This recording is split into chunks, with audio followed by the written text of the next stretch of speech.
Junior ডক্টরদের যে ধর্না চলছে সেই ধর্নায় কয়েকজনকে দেখে খুব বিস্মিত করা।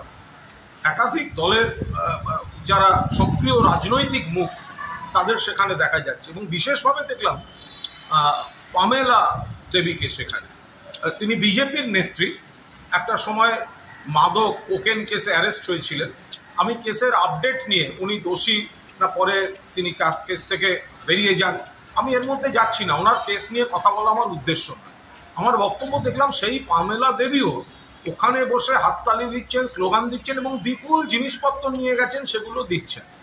আমরা শুনেছিলাম এটা অরাজনৈতিক, কিন্তু তারপরে যা যা মুখ সেখানে দেখছি, যা যা ভাষণ, যা যা স্লোগান, তো সেগুলোর সঙ্গে এই জুনিয়র ডক্টর নেতৃত্বের কি যোগাযোগ, কি সম্পর্ক, সেখানে যে রসদ যাচ্ছে সেগুলো কি চেয়ে নেওয়া হচ্ছে না কিভাবে আসছে, এগুলো তো একটা প্রশ্ন চলে আসে।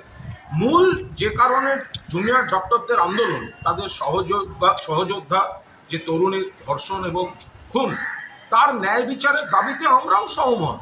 কলকাতা পুলিশ 24 ঘন্টার মধ্যে অ্যারেস্ট করে এনেছিল, তারপর থেকে তো সিবিআই দেখছে, কেস দেখছে সুপ্রিম কোর্ট।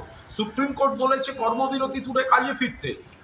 মুখ্যমন্ত্রী এবং রাজ্য সরকার আলোচনার দরজা খুলে বারবার চিঠি পাঠাচ্ছেন, কিন্তু কাদের বুদ্ধিতে, কাদের উস্কানিতে এই আলোচনাটা ইতিবাচকভাবে খোলা মনে জুনিয়র ডক্টররা সাড়া দিচ্ছেন না, এবং তার ফলে গরিব মানুষ, লক্ষ লক্ষ মানুষ চিকিৎসায় হয়রানি হচ্ছে, মৃত্যু হচ্ছে।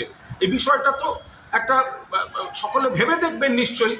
তা এই পামেলা দেবীরা যখন যাচ্ছেন, তাদের সঙ্গে এই জুনিয়র ডাক্তার নেতৃত্বের এই যোগাযোগের ঠিক বিষয়টা কি, কে কাকে ডাকছেন আর কে কি রসদ দিচ্ছেন, এগুলো দেখলেই বোঝা যায় যে কেন, কোন প্ররোচনায় রাজ্য সরকারের খোলা মনের আলোচনার আমন্ত্রণে এখনো সাড়া দেননি এই জুনিয়র ডক্টররা।